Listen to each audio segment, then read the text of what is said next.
episode 16 of IceDJ Gaming's deBETA podcast. Where I, Noah Graham, will be the host for today, like usual, and hopefully it'll run a lot better than it did last week, that's for sure. That lovely laugh that you heard is John, the Baroness Moore. How's it going, John? I'm good, man. That's good to hear. I'm also joined by Brett Woodmency. How are you doing, Brett? I'm very well. How are you?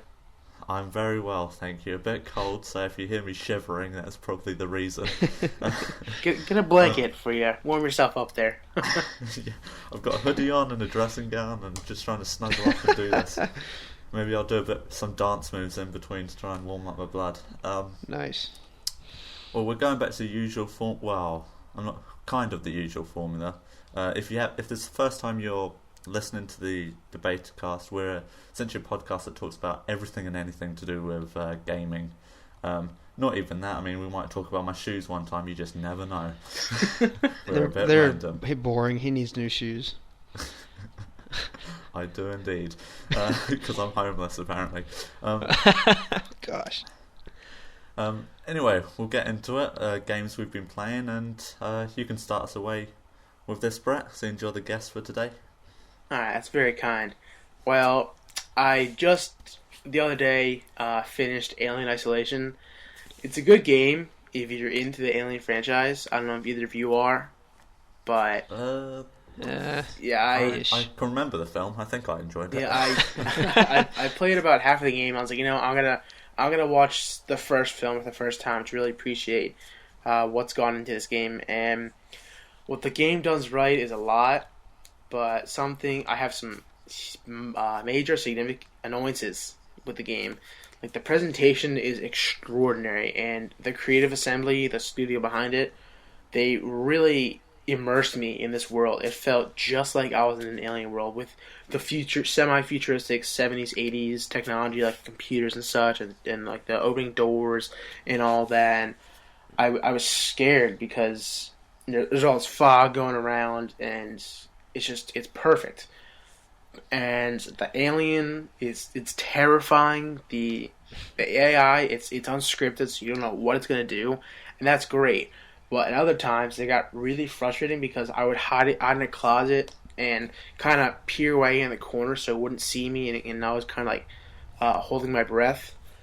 And it would stay in the room for a minute, maybe 2 minutes, just walking around. It would come out, leave the room, like, all right, okay, give me 3 seconds, and maybe it'll go away and I can advance. It would come right back in and just stay, and it got really frustrating.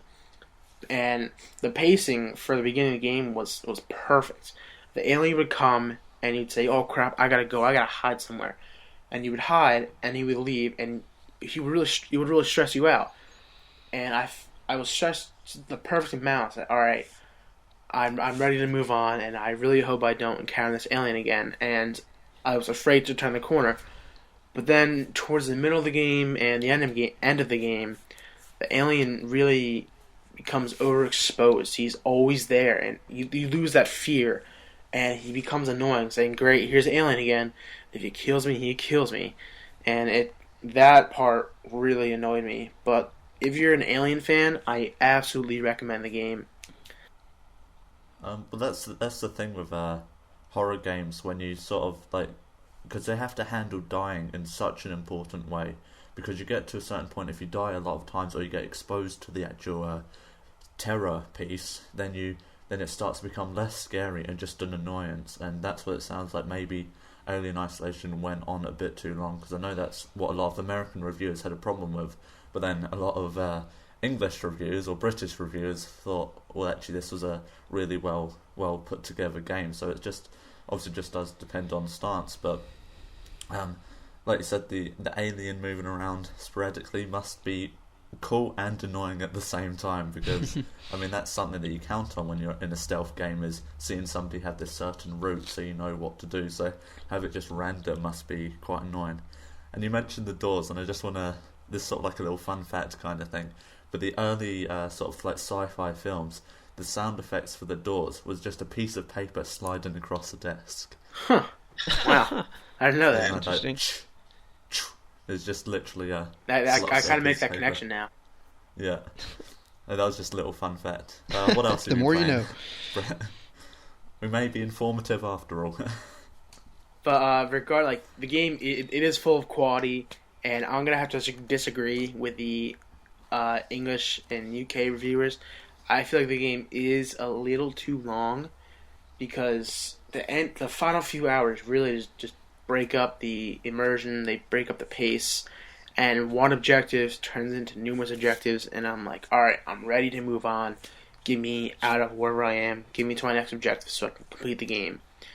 Yeah, that's the trouble that a lot of party developers and publishers have, is they have a great concept for a game, and it works right up to a certain point, but then they have to put fodder into it because they're on a set budget, and they need to make sure that you're getting bang for buck, essentially.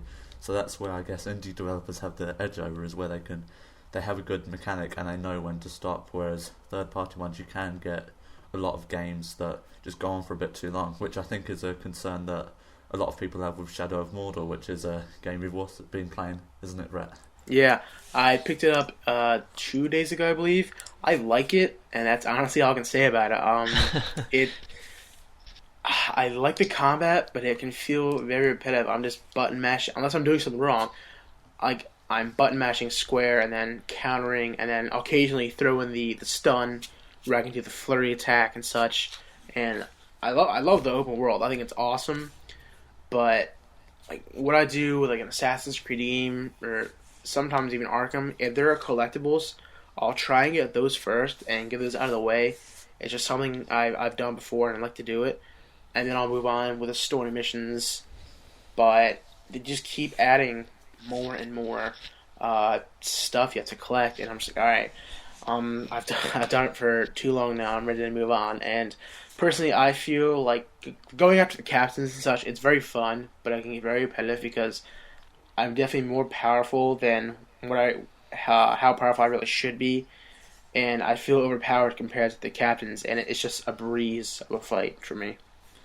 I had the exact same problem. I thought it was too easy. I wanted to die more, and I thought that the only way you could really die was getting overwhelmed, and I think that's a poor sort of game design, where the only way you can die is if you just get overwhelmed by lots of hordes, so you never feel like a captain one-on-one. It's never a challenge, which is a bit of a shame, because they have these different personalities, and you think, well, and they have there's essentially 3 different or 4 different sort of fighting styles for a captain, essentially, because they have the same templates. It's just the personality and maybe the looks are different in the name, and that's where I think it fails, that there's not too much variety in the actual enemies. And although there's a lot of ways to do one thing, it can get quite boring quite quickly, because I played just under 40 hours of the game, so I've played quite a lot, and I've let my friend borrow it now, I'm not too bothered about it, because I thought I've had my fun with Shadow of Mordor. I might go back to it, but I highly doubt it. The Nemesis system was fun to enjoy, but only for the first few hours and the first few deaths. But once you start getting used to the game, like I said, it just does become quite easy, because the way you want to play it is you want to have all these armies, and you want to eliminate them, and you want to feel powerful, but it does very little to counter that, apart from chucking lots of enemies at you. It's a shame, because I know you were really excited for this game and you were really anticipating it, and the Nemesis system and such. Yeah, I mean, that was obviously my fault. I overestimated it, as gamers often do, and this is a game that, like I said, I was looking forward to it, but I'm not saying that I didn't enjoy my time with it. I just thought it was such a good base for a game, and I think they realised that they were almost deliberately leaving things out so there would be a sequel, maybe. I mean, that's just, but I'm sure you'll find that out when you actually complete the game, that there's a sequel coming. It's kind of disappointing. And lastly, I've been playing Minecraft on the Vita. It's finally here. It's so awesome. I have it on PS4. I like it, but I can't quite get into it like I can on the Vita, because maybe I can take Sundays. Sunday in North America is American football, and I can play Minecraft on my Vita while watching football, and I'm relaxed, and it's just a day where I do nothing, and I can just turn my brain off and just craft whatever I want. And maybe that's why I prefer the Vita version over the PS4 version. I don't know, but it's awesome. How does it run? Is there a lot drops of frame rate and things, or does it work pretty well? Surprisingly, it doesn't. When I did remote play, it chugged, but I guess because it's more native to the Vita with the Vita version, it definitely runs better. There are some, not frame rate, but like graphics, like when you're chopping wood, you know how it breaks up and the wood will drop or something. Sometimes it won't show that animation, but it's not a deal breaker or anything. It's just a couple of animations aren't really there, but it's not really a big deal to me. It's not breaking the game for you. You'd certainly prefer that over frame rate drops anyway. Absolutely. What about you, John? What have you been playing? By the looks of it, the same as last week. Yeah, I haven't updated my my game collection recently. I'm still playing Destiny here and there. I got to level 27, which doesn't really mean anything, but I was pretty proud of that. I was doing all these. I had all these upgrades available for my armor. I just had to go around and collect billions and billions of spin medals or spirit balloons, and it took forever. But it's like I finally got to 27. And I was like, all right, now what? Guess I'll go to 28. But yeah, nothing really new there. I finally got past the first part of the Vaults of Glass. I finally got inside of it and got to play a little bit of in there. And it's hard, but it's really fun if you have a group of people that you know that you're playing with and whatever. But it's the Vaults of Glass is really fun, but it's really hard. Still playing FIFA 15. Not a lot to say there. It's really a great soccer game. I think it's definitely better than 14. But yeah, nothing new there. Have you tried any of the PES games? Because apparently some people prefer those over FIFA. I was just wondering if you had is FIFA your preference, or is it just the only one you've played? It was the only one I've played without. Like I played FIFA for a few years in a row without ever playing a PES, and then I finally I think I was at like Walmart or something, and they had like PES on like the little demo PlayStation or whatever. So I played that for about 20 minutes, and it's fun. I think the movement, like the player movement, might be a tad better on PES. Like you move a little more fluidly, and it's probably a little bit more realistic. But I didn't like the shooting felt kind of off for some reason. Like I feel like in FIFA, it's very like you go from dribbling past someone and then you like smoothly go into your shot with. That's what I felt with FIFA, but with PES it seems a little like just a tad off. Like I want to say broken, but it's like okay, so like FIFA's like a straight incline, and then like PES would be like just a little step when it goes from transitioning like from your player movement to a shot. So it felt a little, just a tad like off to me. Like I have never owned a PES game, and I probably won't, just because I've already stayed with FIFA. And but yeah, PES is good. I wouldn't like say don't buy it, but you know I'm a FIFA fanboy, so I'm gonna say go with FIFA instead. For those of you listening, PES is Pro Evolution Soccer, not the candy PES. Yes. I wasn't thinking that you went into like a gaming store and just flipped open a little candy. Oh, no. The shooting's not quite great with this, I have to admit, compared to FIFA. Oh gosh. Cook it out and shoot. Come on, where's the candy? I've also playing. I still play Madden 15. I was the Jaguars in my little connected franchise, and I beat the Ravens in the divisional playoffs. That was intense. And it was in the snow. Dude, the snow on the snow graphics on that game are awesome. Oh, it's so great. I don't know why. Just enjoyed it so much because it was the first game I ever played in the snow, and it was so much fun. It was really cool. But yeah, I love Madden. That's like the first. Was that Madden an intentional pun, or did it just come out? Wait, what? It was really cool. I thought that was an intentional yes, pun. It was. Yes, that's an intentional pun. Yes, it was if very you're intentional. Cool, keep it locked at IceDJ Gaming. But yeah, it's like the first Madden I played in like 5 or 6 years, so it's really good, and I really like it. Oh, I've poured so many hours into Madden. Every time I go back into it, I keep on like, wow, this game is really pretty. I also plays really well. I played Michael and got my butt kicked. So Oh, he beat you. Yeah. He beat you with the Vikings. yeah, I was the Patriots. Oh, no. I do not play. I play the opposite of how Tom Brady plays, where Tom Brady just wins because he's the best ever, and I just suck and throw interceptions. That's funny. Well, like John, my gaming sort of list hasn't really changed. Still playing Goddamnit cricket, and I'm a bit annoyed at it because I have to play it on the PS3, so I have to swap from PS4 to PS3, and then I want to play my PS4, so I have to unplug that. But please, Big Ant, release a PS4 version of Goddamnit cricket. Oh my gosh! Just to if they avoid released a PlayStation 4 version for it, I would buy it. I think I would too. Just because you've talked about it, and I would have to experience for myself, knowing nothing about the sport, I would buy it anyway. The only thing though is Goddamnit cricket very much is a cricket game for cricket fans. Like if you just go into that, you're not going to have any idea what's going on, and you're not going to have it explained to you. The risk reward of not knowing and trying a new sport.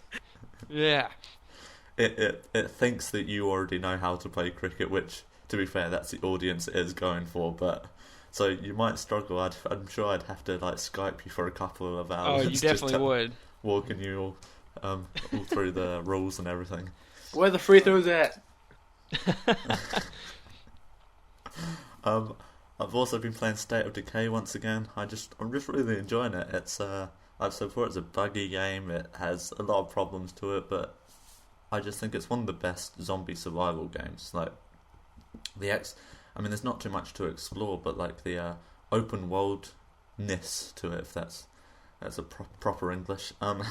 The open worldness to it is just quite good. Like it just it gives you all these tools and just have fun. So that's really fun. And I've also been playing Persona 4, and I wasn't keen on it when I first started. I'm still annoyed that there aren't subtitles in the cutscenes, like because I don't always have the volume up and I don't always have earbuds in. But I'm really enjoying it. I think it's a wacky game, but it is very good. Like there's so much depth to it, but I really hope I'm going to enjoy it for the duration of the actual game, because obviously the problem is with it is a lot of people have said it's too long, and I can very much see that happening, and it's a shame if it does go for too long, because what they've got there is such a good game that it's kind of like shooting yourself in the foot just by having that massive duration. I love Persona 4 so much. I don't think it's long enough. I mean, it's like I think a playthrough you could probably do 60 to 80 hours. But when you do the social aspect and you get through like cutscenes and you develop the characters, you grow such an attachment to them. And I would get to the end of the game and I didn't want this game to end. I grew such an attachment to with the choices I made and who I hung out with and did other various tasks with. I loved it so much, and it felt so awesome meeting all these high school friends and just growing up with them so much. And that's the beauty of the game. I prefer the social aspect of the game more than the dungeon crawling actual RPG aspect of the game. That's interesting. There's something after playing Danganronpa, you obviously have Teddy who helps you out in the sort of Persona world, and I'm just so suspicious of him after playing Danganronpa because that teddy bear is evil to the core. So I'm watching this Teddy, I'm just going, I know you're gonna be mean at some point. I know you are. And he might never be, but there's always that doubt in my mind that it's like, you know what's going on, don't you? You're gonna kill us. Teddy's so cute. Teddy is so cute. Bears. Oh my gosh. But anyway, let's move on to topic 1, which is going to be interesting. It's essentially, how do we feel about the ways that games are reviewed and the sort of like the process of reviews, like sort of the interactions between different developers and publishers, and then also things like review scores and just generally the review process as a whole and specifics. And I have quite a lot to say for this, but I'd like to hear your opinions first. So do you want to start us off with that, John, or are you wanting to wait for us to say a couple of things before you go into it. I think I want to hear what you want to say, and then kind of. Yeah, no, I want you to start this one. You have a lot to say about this. I want to hear your thoughts. Okay, so firstly, I'll go with review scores because I think this is one of the most important things to a review, and it's one of the most unnecessary things that I think they should just be abolished because they do not benefit anybody, and you can I want you to have your arguments for me, like different reasons why they should be there, but as a whole I don't think they should be because they're destructive to games. Because it's oft that a lot of times a game will get a 7 and then a game will get an 8, and people saying this game got an 8 therefore it's better than this game, and I just think that's so wrong. What it's saying is this reviewer who has completely different personal opinions liked this game and gave it an 8. Another reviewer with different views and personal preferences liked this game but didn't like it as much as another person liked a certain game, and that just really annoys me. And all of a sudden you've got people saying that one game is better than another when it's not. It's just one reviewer preferred it over another. That's my first sort of stance on it. Feel free to argue with me because this is going to have to be a back and forth, otherwise I'm just going to rant for about 5 minutes. I think I agree with you that the scores do, they ruin the games just because it's one person doing it. So I mean, they could have, everyone's different. So you could have 10 people review it, but they're all going to be different, and they all might get this like different scores. And I think you're right in that aspect. The one thing I kind of like about reviews personally is that, like, say I'm kind of on the fence about a game. Like, I think I want to buy it. It looks pretty good. And I'll just go like see a score. Just from lots of places. Like, I'm never gonna go to one place and just take that person's word for it. But like, I'll just I'll read like the first like few lines, and I'll just go to the end. I want to look at the score just to see what other people think about it. Just to be like, if they have the same agreements that I have about it, and see like, oh, this part of it, the game is really good. I'm like, oh, okay, that's the kind of thing that I like. So I like the scores that can give you like a quick reference of like what other people think, and oh, these things are good, and this is what I like too. So I can kind of be like, oh, okay, I'm glad that that's good because that's what I like in this game that I want to get.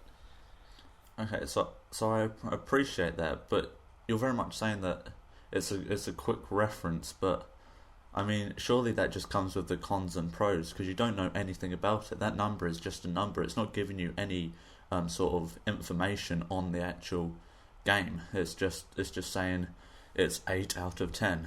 But that could mean anything. It could mean that the game's a lot of fun, but the storyline's crap. You just don't know because you haven't read the pros and cons. If you're just looking at the number. Now, I know, like you said, you like to read different people's reviews and things like that, and that's obviously important. You need a review because you need that in order to establish whether you want to buy a game or not. But the common argument is that. I need a review number so that I know whether to purchase one game over another. And I think if you're that strapped for cash that you're considering purchasing one game over another, then a number is not going to persuade you. What's going to persuade you is the person's opinions and gameplay that have been online anyway. Like, when I buy a game, I've generally decided that I want to buy a game before it's even released, and that's because I've seen previews of it, I've read information about it, not because when it does get released or a few days before released, I've seen a number on it. Yeah, review scores, I don't disagree with you that they really shouldn't be here, or that it shouldn't be used. I feel like they do place a numerical value, like a 7 or an 8. It's a good game, and here are the reasons why. But I think if you're really interested in a game, you should really read the actual text and the writing and see what the writer really says about it before just scrolling down immediately and checking that score. And I don't know, I'm starting to slowly become against review scores.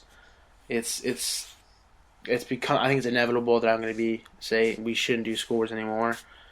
But these are just my thoughts. I completely agree with you. I think we as a website, because we have this power to get rid of review scores, and I think other websites should follow. The only problem is obviously IGN audiences and they expect a review score, so there's obviously going to be a lot of outburst from it. But that would be a lot much better than the hate we get when one person says this game got an 8 and this game got a 7, and it's kind of like penis. It's kind of like penis waving, like mine's longer than yours, and you can only do that if you're the developer anyway, because you're the one that's made the game. I don't. Sorry, I'm getting quite heated about this, but I don't understand why readers of this content or people who enjoy a game like to boast so much that one's got a higher number than the other. It just doesn't make sense. Especially if like the games aren't even the same. Exactly. Yeah, like you're gonna compare, like it's like, oh, Destiny got, I'm gonna use IGN 7.8, and then you compare it to like, oh, Madden got a 9. Well, those games have nothing in common, so you can't compare the two. And like, oh, you should go buy this. You should go buy Destiny because it got, or you could buy Madden because it got a 9, and not play Destiny because it has a 7.8. But they're completely different games, and I see a lot of people do that. Like they compare the scores, but the games aren't even like in the same genre of games. Well, that's the thing as well, because a game should be evaluated individually on how it performs as a game, not how, because like you were saying, that the numbers are used to compare. But then, what would you compare Destiny to? Would you compare it to a shooter? Would you compare it to sci-fi? Would you compare it to MMO? Like, how well does it do those things individually? And that's where I think an overall number is ridiculous. I think what you should do is just have either a thing just saying you should buy this because, and essentially saying a yes or no. Or just have the thing where you say, this is a good to great game, this is a great to excellent game, and it is worth your time to play it. That's where I think about review scores. Now, there's more to the review process than just the review scores, which I'm concerned about. And this is publisher relationships with websites, because it's very much grey area. Because there are some websites that knowingly, I'm about to say what it is, but knowingly do this, and there's some websites that may not realise what they're doing. Is if you're a big gaming website, you will get invited out to dinner and events and given sort of merchandise by publishers and developers, and they may just be doing it because they like you or they just appreciate what you're doing. But still, it's mixing your review, because once you've met somebody, it's harder to be to be critical. Negative on a game. To be critical, exactly, and that's what a reviewer's sort of main purpose is to critique a game and say whether it's good or not. And if you've met somebody and they've taken you out to dinner and you've seen that if you give this game a bad score and it doesn't sell well, you could be responsible for this person losing their job. And obviously that's a horrible thing and you don't want to do it, but as a reviewer you have to be very professional and not cold-hearted, but you have to be steely and know that this isn't acceptable. You have to have a moral, a strong moral compass, and that's where I think that's where we're actually one step ahead of a lot of websites, where we're now doing a sub review. So if we review a game and other people have played it, they can voice their opinions, and I think that's very crucial, because how many publishers and developers are going to say, I'm going to invite these 5 different people, all of different tastes, to dinner and get to know them like that? It stops it being so biased just because you like this developer or you're friends with them. You should not therefore be lenient on them if a game's good or not. Do you two reflect that opinion, or do you have something completely different? I really like the way we're going with our sub reviews, since that I don't feel. See, then people look at a score, which I don't like. They'll say, "Oh, this game got a 6," or "How did this game get an 8?" That's the reviewer's opinion. That's their verdict, and obviously the site is going to go with that one score. But people need to realize that this isn't the score that everybody in the staff or among the people, the writers, the reviewers, and such feel about this game. They're going to have different opinions, and that's why opinions are great. And that's why I like this sub review, because I might give a game 6, but you John, you Noah, or Grant, whomever, you guys might like the game more and give your opinions, and like I say, I respect that. I had a different experience than you, so maybe I think sub reviews are a good way to really get variety when it comes to reviews and such. Yeah, that's exactly it. You need variety, because nobody's opinions are the same. You'll have opinions that are similar with somebody else, but they won't be identical. And that's where, like you said, sub-reviewers come into it. Because how many times, like, we're massive fans of different gaming websites and podcasts and things like that. How many times have we heard it where one of their colleagues has says, "Oh, well, Thingy gave this a score, but I actually thought this was better/worse." And you just think, well, if you have those opinions, and you're writing and you're informing people of a mass audience, they should then hear that opinion. And because a game, that's the beauty about games and just things in general, is that different things appeal to different people, and you can't have one person's sort of analysis of it dictate whether you should buy it or not. And that's where I think it's up to websites like us. We don't have a big audience, but websites like us, websites like IGN, Kotaku, there's many of them where they should be really focusing on this, because they have the power to sort of say, well, we can vary our reviews and give people lots of different opinions. What about you, John? What do you have to say on this? I agree with you guys that the sub review is definitely the way to go. Specifically talking about, like, everyone's a different kind of gamer. Like, if a game comes out and it's, you know, an RPG, and Brett loves RPG games, and he's going to be the, you know, the big reviewer of it, and say, you know, me and Noah review it, but Noah's kind of, you know, he kind of likes RPGs, but he likes the game that's coming out, so he's going to buy it. So, I mean, if you're kind of like Noah, and you read his review, and you know what he's like, and you read his, like, oh, that's how I would feel, so, you know, I might get it, I might not. But if you're like Brett, and you, like, love RPGs, you're going to read his, and like, oh, this is awesome. But you still have, when you read, like, if you're like Brett, and you love RPGs, you can still read Noah's, and you can still read mine, you can get all the different views on it from different type of gamers. Yeah, I'll just, that's a very important point, but I just want to mention something, because you also have people, like you said, who like different genres, and specifically some people might certain series, and you have one person who's really in love with their series will be reviewing that game because, granted, they know the most about it, but then that might, like, they might not be willing to, it might be unwilling to them, but they might still be having prejudice when they're sort of writing a review. And I'm not saying that reviews shouldn't have bias, because obviously they're opinions, so they're going to have some sort of bias in them. So, so I'm not saying that they should be objective, because if they're objective, then you're just describing the game, and that's wrong. I'm just saying that we should make sure that we should have different people who maybe are fond with the series, and maybe somebody who isn't, just to see the different faults and to evaluate, like, how many people should buy this game, and people from different sort of audience sectors should they, or segments I should say, like the game. Is that what we've got to say on that pinpoint of this massive topic, or does anybody want to add something? I think we've covered most of it. Okay, then I've got one more point to sort of take. This is going to be a very long podcast, I apologise, but it's fascinating stuff, and it's stuff that's going to really dictate it's conversational.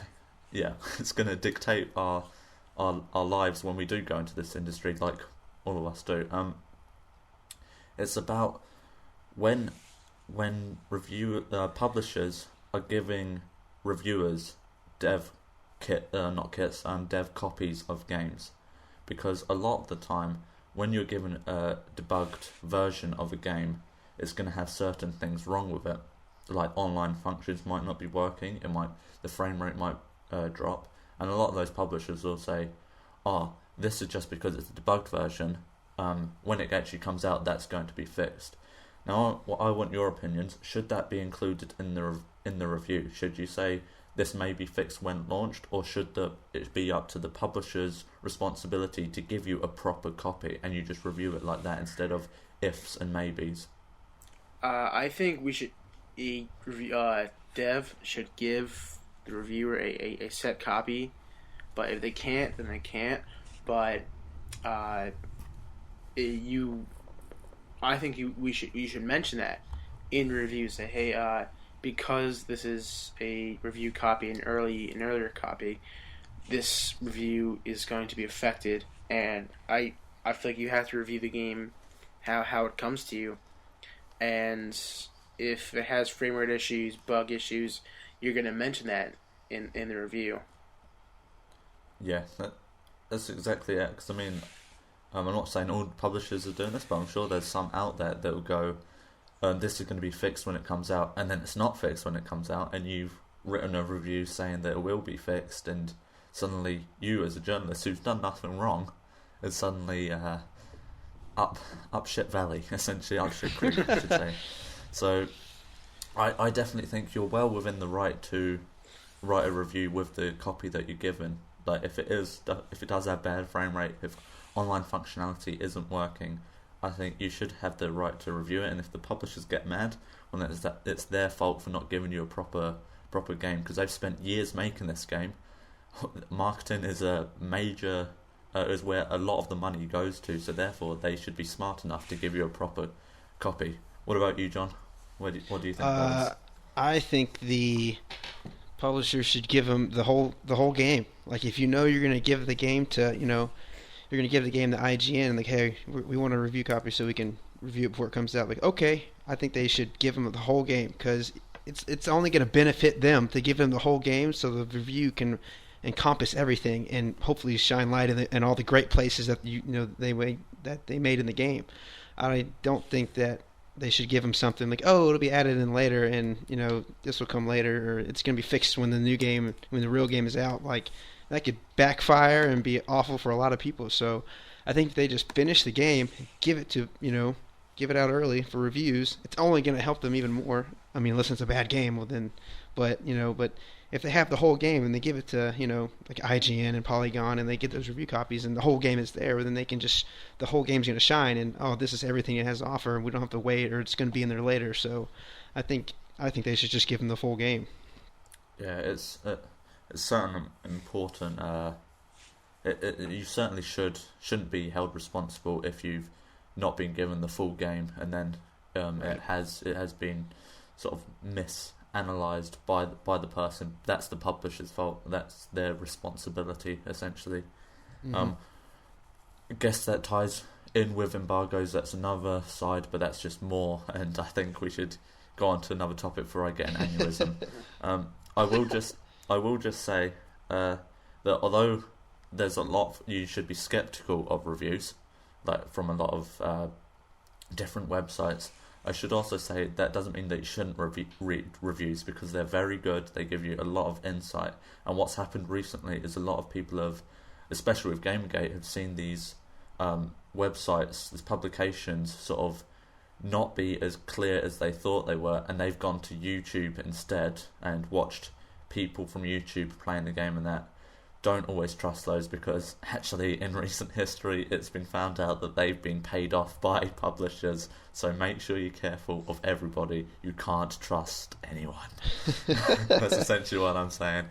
We'll go on to something a bit light-hearted now, and it's a new topic that we hope will be sort of permanent in our podcast, where it's games you should be playing. This is essentially a sort of however long you can talk about a game, however long you want, but you just talk about a game that didn't get as much love as you think it deserved. And we'll start off with you, Brett. And if it's Kirby Air Ride, I'm going to be disappointed. I was honestly considering saying Kirby Air Ride, but it's been on the PlayStation Plus this month.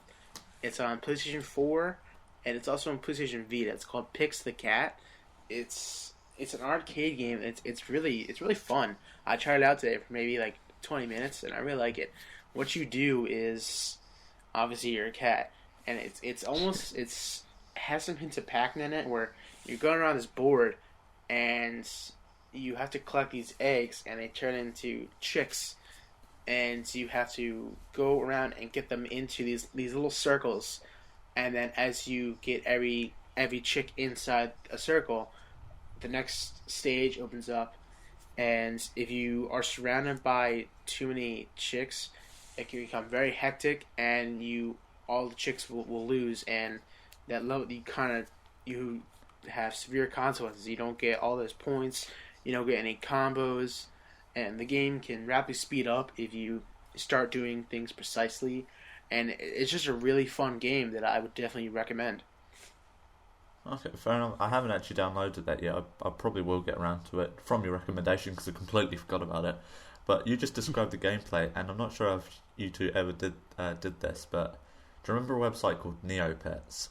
Yes. Yes. It reminds me very much of a game. I think it's called Sheep Herder or something like that, where you Neopet, and you just run around the board picking up animals and chucking them in a enclosed space. What about you, John? They might be going to slaughter, actually. We don't know. The dark side of Neopets. Oh my gosh. Saving them from the wolves so they go into the slaughterhouse. It's like Taken Neopets version. I don't know who you are, but I will find you, and I will get this Neopets back. That's awesome. I have also chosen a PlayStation 4 game. It was actually one of the first ones that came with the PlayStation, like right when it came out, and I assume a bunch of people played it just because it was like the only game to play for like only like one of 3 to play for like the first few months. But Resogun, yeah. I thought you were going to say Knack. I didn't like when I got my PlayStation 4. I didn't play. Just like whatever, it's probably not that good. And then like a few months ago, me and Grant played it together. Dude, it is really fun. Like you're basically a ship that you just pick one of like out of the 3 starter ones, but eventually you can just make your own, which I think that's the coolest thing ever. But you essentially just go around, and it's like you're like, it's in a set. It's not like open world or anything. It's not like a 2D side scroller, but it is kind of like a 2D side scroller, but you go in a circle. So it's really cool on how the game works, and like it's on like a flat plane, but it's 3D circle plane. So it's really cool. Like you shoot a bullet and it'll like go around the curve of the circle and like blow up a plane or something. So it's pretty awesome. It can get pretty difficult. And some of it, or half of the game, is like you have to rescue like these little green people that are supposed to be humans or something, and it can be pretty hard to like save all of them without dying from like a billion bullets flying around trying to kill you. So I definitely recommend it. It's a lot of fun. Yeah, I think Resogun's one of those games that definitely benefited from the PS4 having like no games on it, where people just like, oh, this actually done alright. I might try this out, and people have been blown away by it. I haven't played it yet. I probably will do at some point. It'll be on my one of the 1,000 games in my backlog that I'll have to get through. But I'll definitely play it at some point. But that's what I think. From what I've seen, that's what looks good about it, is just a score hunting thing. So you can just play it. There's no end game. You can just play it for 5 minutes, enjoy that 5 minutes, or you can play it for 20 hours and enjoy those 20 hours. Exactly. So I'll give it a go at some point. Games you should be playing. Mine is Dragon's Dogma. Oh, yes. Oh my god, my buddy is in love with that game. It's a fantastic game. It is an amazing game. It's very weird. Like it tries a lot of elements, and some of them just completely flop. But then the battles in it are just so good. Like it's where you can just climb around like hydras and things like that. Like it's just so awesome. Very awesome. It's probably, how long would you say? I think it took me about 40 hours to complete. But then once you complete it, the whole place just sort of like the whole city just opens up. Like literally from the ground, I think, and you can just go into dungeons, and God, is it good. I haven't played the Dark Arisen version of it, but I'll probably get around to that at some point. But I really hope this game gets a sequel, because like I said, it tried a lot of things, and a lot of them were bad, but it tried so many that it did really like pop up with some that were just ingenious, and I hope this game gets a sequel, because I really, really enjoyed it. Dude, love that game. The battle system is like perfect. Like you just said, you can just climb around on anything and climb on the dragon's head and stab him in the face, and you can. Oh, dude, the fighting is awesome. What was not good was the voice acting and the dialogue. Oh my gosh, it was so bad. But eventually, it just got kind of funny because you kind of heard the same things over and over, and it was that weird. Voice couldn't, like, it was English-ish kind of, but it was that was really bad. But man, like, I love playing that game. I hope they make another one. Yeah, something it really did well was the pawn system, which is essentially you're your main character. He said pawn, not porn. Pawn. Pawn system. Put that out. It's pawn. It's spelled P-A-W-N. That is pawn. But with your accent, it sounded like you said porn. It's pawn. There's no porn system. There's a pawn system. It's not porn. Listeners. I say porn. Okay, that's how we English All right, pronounce just it. talk, just go. Oh my gosh. It was the system was very good. As it was like you were your one character, and then you had all of these assistants available. They are called pawns, but I just don't want to say it because you'll laugh. Okay, you're good. You're good. And sort of like another universe thing, and you can just draw them out, and a lot of the time they'll be people's assistants, other players' assistants, and you can draw them in, and they'll have like quest knowledge or monster knowledge and things like that. So you'll start to do a quest, and this assistant has already done it, and he'll sort of say, "Follow me this way, master, and I will show you where to go for this quest." So I thought that was really, really cool. Although, like you said, the voice acting was bad. I remember in one point, and because it kind of like cycled, it would always happen. I walked into this area where it was pretty much just grass everywhere, and the person said, "Do you see that castle over there?" And I'm just like, "No, that castle was da da da da." I'm just like, "There is no castle. What are you on about?" Oh my gosh! So that was obviously a major bug. Yeah, I really like the pawn system. I thought it was cool too, because like if you knew another player that was playing, like say I started and I was like on level 30, and you just started the game and you needed some items to help you, I could use your pawn and send him back with items to give to you to help you. So I thought that was pretty cool too. Yeah, I thought it has one of the most interesting online sort of functionalities where you don't actually need it, but it's there if you want it, and it can really benefit you. But Yes. there wasn't any PvP in there, was there? No. No, there wasn't. And I think that was kind of good because that might have ruined it, actually. Like, then it would just been everybody wanting to get certain builds and things. But with this one... Oh, that reminds me, actually. Enemy design. That was amazing. Like, there's literally these ogres that would only attack female... so they're misogynistic, and they would only attack female party members. So you'd specifically say, "I want a knight that's a female," because then she'll deflect most of the damage, because the troll will just run straight past you and pick up that person and start attacking them. But I think that's Dragon's Dogma. The cat one picks the cat. Sorry, I completely forgot about that. And what was yours, John? Resogun. Resogun. 3 games that you have to play. And I'll certainly be playing Pix the Cat and Resogun within the next year. I can promise you that. There's so many games coming out. They're gonna have to just go onto a backlog. There's for ages. way too many. Here's my wallet. It's empty because that's what November's gonna do to me. It's gonna stay that way. First world gamer problems. Right? Oh man. Okay, we're going to our third and final topic, which is a bit light-hearted after the topic 1. We certainly need to be that way. It's what is the best opening boss in a game, and you can start us off with this, Brett. Alright, I would not consider him... Well, he is the first boss in the game, but in Shadow of the Colossus, you're just thrown into this world, and you just say, go hunt the Colossi in order to save this girl who you want to save. And you use a sword to guide you where to go, and you see this huge monster, and it was just such an epic fight. The music, it really added to the tone, and it was perfect. You climb it, and as you fight it, you understand how to play the game, the controls, and what the game is gonna be like. And the game it's such a beautiful game, and the first boss, the first fight against the Colossi, is just something I remember so much and enjoyed so much. It's a fair shout. I've never played those games, but another game that's going to have to go onto my backlog. We'll get through these quickly because we're nearly at our hour mark. I remember when we were supposed to be a 30-minute podcast, now we're an hour podcast. But the one that I would pick is from Zelda Ocarina of Time, which is Goma. I think that's such an awesome introduction. Like I might just be looking at it through rose-tinted glasses, but it's always gonna be in my mind, that boss. Like just going in and just going shh, shh, shh, shh, shh, shh, and then you look up and the eyes just looking at you, and then the music starts and it's just like, it makes that oh noise, my like god, that, turns around.